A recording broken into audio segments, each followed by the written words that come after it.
क्योंकि फवाद चौधरी साहब के जो इल्जामात हैं उनका एक अंबार है, तो उसके ऊपर मुझे आपसे सबसे पहले जरूर सवाल करना होगा। एक नया इल्जाम जो उन्होंने अपने सोशल मीडिया के जरिए लगाया है, उसमें कहते हैं कि इलेक्शन चोरी का मामला हो या अदलिया को मुनहदिम करने तक पीटीआई की जो क़यादत है वो उनकी मुआवनत से ये तमाम काम हो रहा है।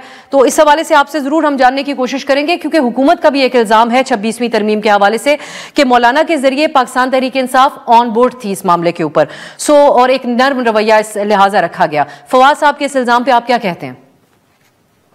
मैं ये समझता हूं कि ये वाहियात सी बात है और ये फजूल बात है, इसमें कोई सब्सटेंस नहीं है।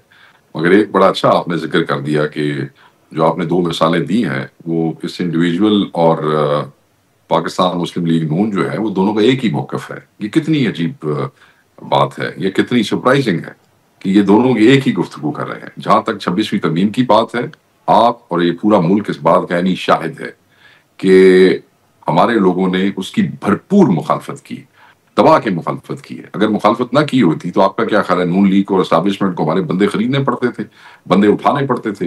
वो जो हमारे एमएनएस को हरासा किया जा रहा था, अगर कोई नरम रवैया होता तो फिर एमएनएस को मुश्किलात का सामना करना पड़ता। हमें बंदे केपी के मुख्तलिफ डिस्ट्रिक्ट के अंदर छुपाने पड़े अपने एमएनएस, ताकि उनके साथ जोर जबरदस्ती ना हो जाए। इसके बावजूद बंदे अगवा भी हुए, आप देख लेंगे क्या क्या हुआ। मैं ये समझता हूं कि ये बड़ी लव किस्म की बात है, इसमें कोई सब्सटेंस नहीं है और इसमें कोई हकीकत नहीं है।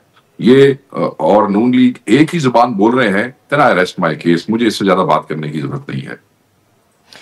26वीं तरमीम में पार्टी पॉलिसी के खिलाफ जो लोग गए थे या उस पर अमल नहीं किया, उनके खिलाफ पार्टी ने क्या बाकायदा अभी तक इकदाम किया है? जैन कुरैशी साहब के हवाले से भी कुछ मालूम नहीं उनका स्टेटस।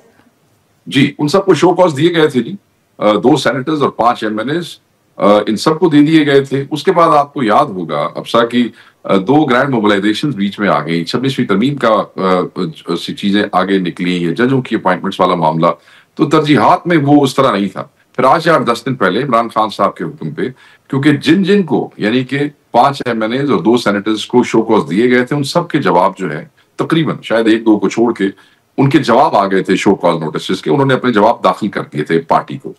अब उस पर एक कमेटी बना दी गई है खान साहब के हुक्म पे, आज से 8-10 दिन पहले। Because people are raising this point, यार इसको पास से लगाएं, आप फैसला करें। खान साहब ने कहा करें फैसला।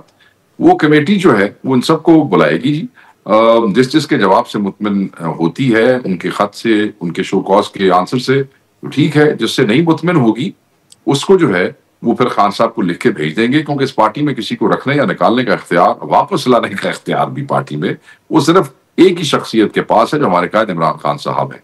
इसमें मैं ये जरूर आपको बताऊं कि वो जो एक सेनेटर है फैसल सलीम, जिसने पैका का जो कानून है उस पे भी फौरी इंटीरियर कमेटी ऑफ सेनेट से वो किया, he will be the first one to be called and you know कि फिर जो है फैसला होगा, जल्दी होगा। अब ये जो आपके हवाले से इल्जाम अफगान मुजाहिदीन को असलहा सप्लाई करने का है, शेख साहब, इसके ऊपर आपका क्या रिस्पॉन्स है?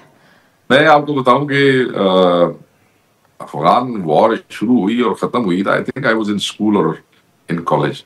तो वो स्कूल चू उठ के या कॉलेज चू उठ के मैं किथे जाके लोगों को जाके वो असला फराम करता रहा। इट्स फनी, मगर बहरहाल ये क्या उसे कहते हैं कि अगर मैं इतना को बड़ा वो हूं कि मैं अफगान मुजाहिदीन को असला देता रहा हूं, तो फिर तो हम पता है ना जी, उससे लिए पाकिस्तान की तमाम पूरी एस्टेब्लिशमेंट, पूरी फौज और पूरा वो क्या अमेरिका, वो सारे मिलके असला दे रहे थे। तो इस आपने मैनू पता नहीं केड़े स्कूल और कॉलेज तो उठा के उन्होंने सफ खड़ा कर देता है। दिस इज मतलब रिडिकुलस, इट इज फनी। ये मजाहिया और बेहुदा किस्म के इल्जाम है जिसका जवाब देना भी जो है वो मैं मेरे ख्याल में तो छाड़ा कोई को गल करना सारी जिंदगी जिस आदमी ने। एक और बात भी वो कहते हैं जो आम तासुर को फीड ऑन करती है शेख साहब, एक और बात वो कहते हैं कि पार्टी को कुछ और लोगों ने टेक ओवर किया हुआ है और एस्टेब्लिशमेंट के एमा के ऊपर। उसमें वो ये मिसाल देते हैं कि ये कौन लोग हैं जो पार्टी की क़यादत संभाले हुए हैं और एक बार भी जेल नहीं गए हैं। उसमें वो बिलखुसूस आपका नाम लेते हैं और ये तासुर दिया जाता है कि आप लोगों को कोई सहूलत हासिल है। मैं आपको बता देता हूँ, कल तो ये कहेंगे कि उमर अयूब भी जेल नहीं गया, वो अपोजिशन लीडर बन गया, ठीक है जी। कल को ये सब लोगों का नाम लेंगे। आपको याद है कि जो बंदे पार्लियामेंट से अगवा हुए थे उनमें मैं भी था, याद है आपको? अच्छा, और फिर उसके बाद हमें 10 दिन के रिमांड पे भेजा गया था, वो भी आपको याद है, हम लोग गए थे। अब 9 मई से लेके 8 फरवरी तक हम रूपोश थे, तो हमने जेल कैसे जाना था? उसके बाद जो उस वक्त तक के हमारे पे केसेस थे उनकी हमने जमानतें कराई, जिस तरह बहुत से लोगों ने कराई। अब आप ये कल कहेंगे कि हामिद रजा भी जेल नहीं गया, वो क्यों नहीं गया?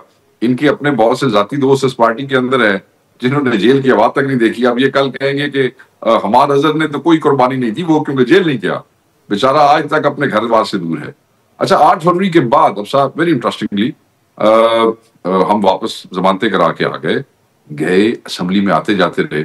आज से चंद महीने पहले खान साहब ने मुझे ये जिम्मेदारी दे दी जिसके हवाले से आज मैं आपके सामने मौजूद हूँ। चंद नहीं, उस दिन के बाद दोबारा केसेस की परमार होगी।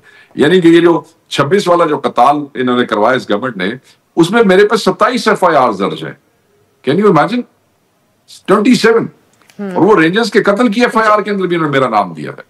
उस हवाले से मुझे दोबारा जो है वो वहां से पंजाब से और इस्लामाबाद से निकलना पड़ा। दैट्स व्हाई मैं आप लोगों से इस तरह बना, तो मैं आपको पता है। तो आप समझते हैं आप गिरफ्तार इसलिए नहीं क्योंकि आप पंजाब में रही नहीं, आपने डॉज कर ली गिरफ्तारी, ये वजह है कि आप गिरफ्तार नहीं हैं? नहीं, मैं वहां से आ गया। देखें, जिस दिन मैंने जाना होगा मैं यहाँ से बरादारी जमानतें कराऊंगा, मैं वहां जाके पेश हो जाऊंगा। 25-26 केसेस हैं, मैं रादारियां करा के जमानतों पे वहां चला जाता हूँ। बड़ा इंटरेस्टिंग है, मैं 1 मिनट आपसे लूंगा।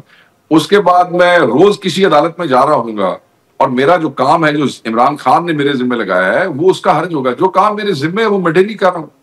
आपके 5-6 प्रोग्राम्स भी मैं आता हूँ, रिबटल्स भी देता हूँ। स्ट्रैटेजी जो है उस मीटिंग का हम हिस्सा है जिसमें हमारे और बहुत से दोस्त हैं।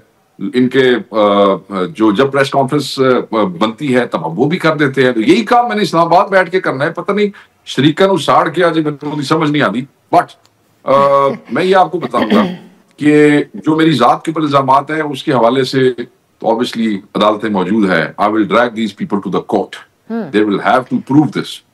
अफगानिस्तान बेशक मुझे इन लोगों को आप फवाद चौधरी को अदालत लेकर जाएंगे? आप फवाद चौधरी साहब ने कोई हद तक इज्जत का मुकदमा दायर करेंगे? देखिए अब साहब मेरी बात सुने। कोई आदमी मेरे लिए जो मेरी जात पे इल्जाम लगाता है ना, वो जेड़ा मर्जी चौधरी मौधरी है, मेरे लिए उसकी कोई हैसियत नहीं है। I will drag these people to the Kabul if I have to. मेरी जात की बात है और वो किसी को इजाजत नहीं देता हूँ। वो मैं माफी जो है नहीं दूंगा किसी को जिसने मेरे पे झूठा इल्जाम लगाया है। अभी मेरा प्रॉब्लम ये है कि मैं इस पार्टी का तर्जुमान हूं, इस पार्टी का इंफॉर्मेशन सेक्रेटरी हूं। इमरान खान की रिहाई, इमरान खान के केसेस, इमरान खान की पार्टी, ये प्रायोरिटी है, ये तरजीहात है।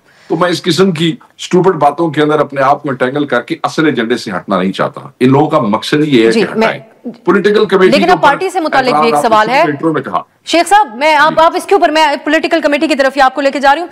बदउनवानी के इल्जामात आप लोग दूसरों के ऊपर करप्शन के लगाते थे, उसके ऊपर पीटीआई की सियासत जो है वो आगे परवान चढ़ी दूसरों के हवाले से मामलात के ऊपर बात करके। तो आज आपकी जमात के अंदर से पार्टी के करोड़ों फंड्स जो पार्टी के फंड्स हैं उसके ऊपर भी सवाल हो रहा है और इल्जाम लगाया जा रहा है करप्शन का, और केपी हुकूमत के हवाले से भी। सॉरी, आप अपनी दुरुस्तगी करें।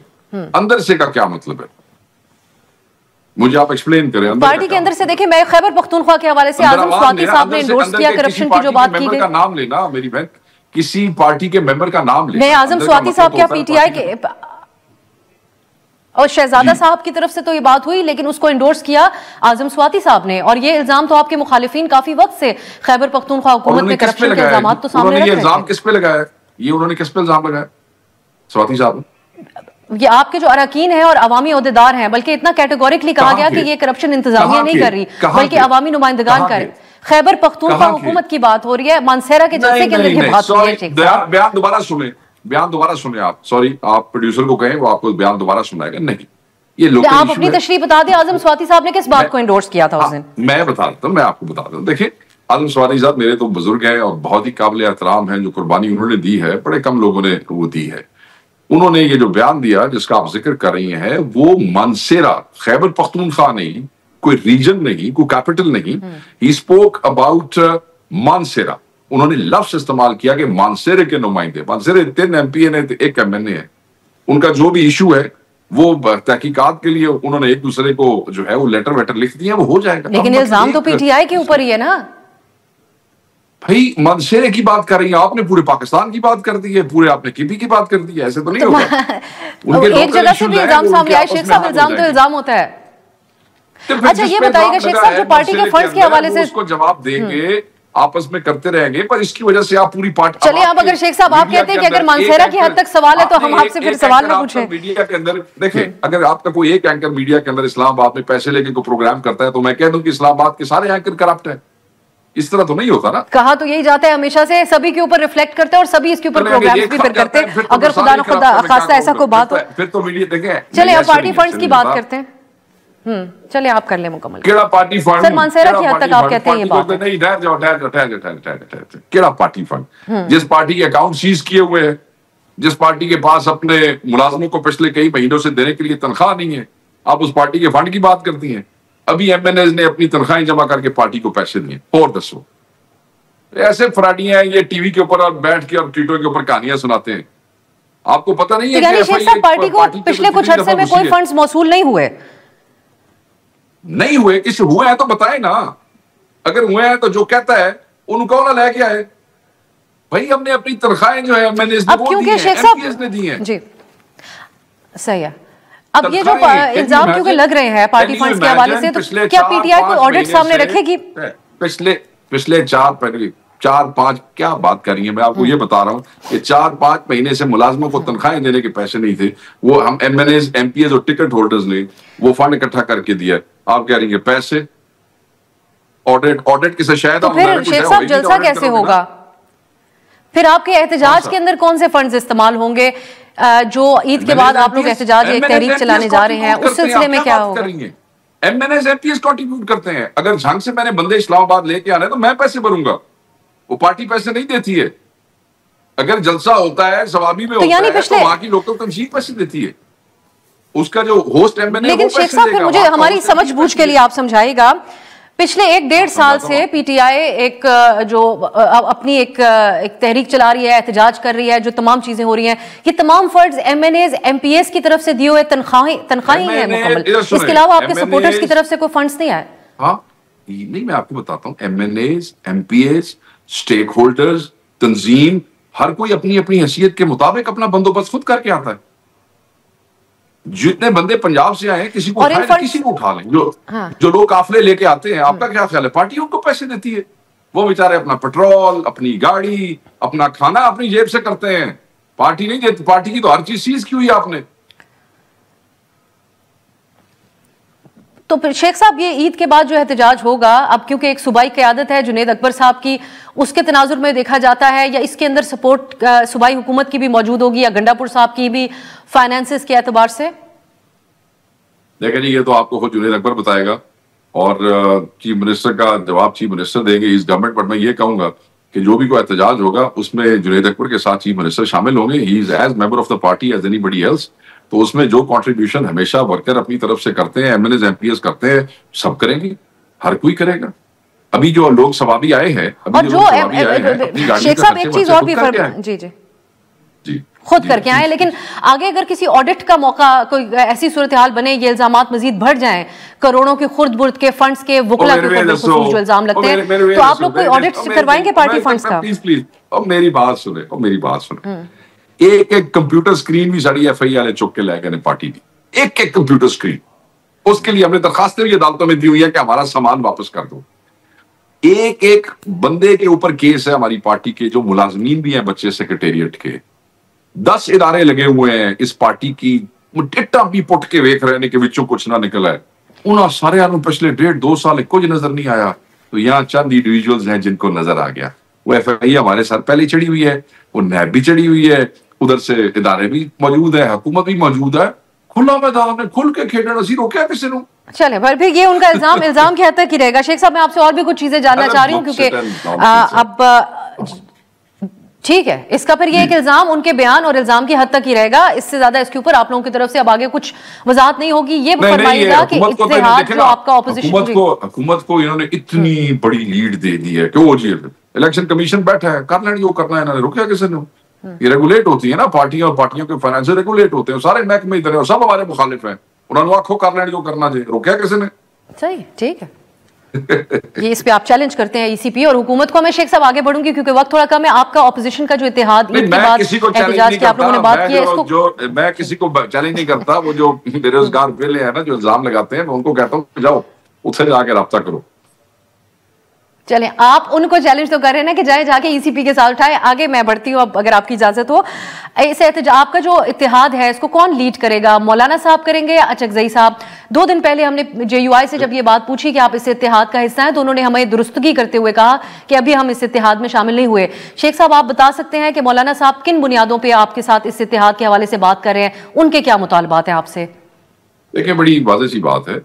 एक एंगेजमेंट रही 26वीं तरमीम के हवाले से, जिसपे अनफॉर्चुनेटली हम उन्हें कायल नहीं कर सके थे। ही वोटेड फॉर द गवर्नमेंट, मगर फिर एक ताबतुल आ गया खान साहब के हुक्म पे, दोबारा शुरू हुआ। अल्हम्दुलिल्लाह उसमें अब फर्स्ट स्टेप है, इत्तफाक हुआ है। अभी तक मैं, अगर आप मुझसे पूछ लेती, आप इधर उधर लोगों से पूछ रही थी, मुझसे पूछती तो मैं आपको पहले ही बता देता। इत्तफाक हुआ है। एक इत्तफाक के बाद एक एलामिया भी जारी हुआ है। उस एलामिया के अंदर फ्रेश इलेक्शन डिमांड किया गया है। ठीक है जी, फ्रेश इलेक्शन डिमांड किया गया है। और ये इत्तेफाक जो है, हमारी कोशिश है कि जल्द इत्तेहाद में तब्दील हो जाए, और बहुत सी पार्टियां हमारे साथ शामिल हो रही हैं। अभी इसी हफ्ते GDA जो है वो भी प्रॉपरली इस इत्तेहाद का हिस्सा बन जाएगी। और जमात इस्लामी की तरफ भी हमने अपने, क्या कहना चाहिए, LG अपने नुमाइंदे भेजे हैं, उन्होंने भी उनसे बात की है।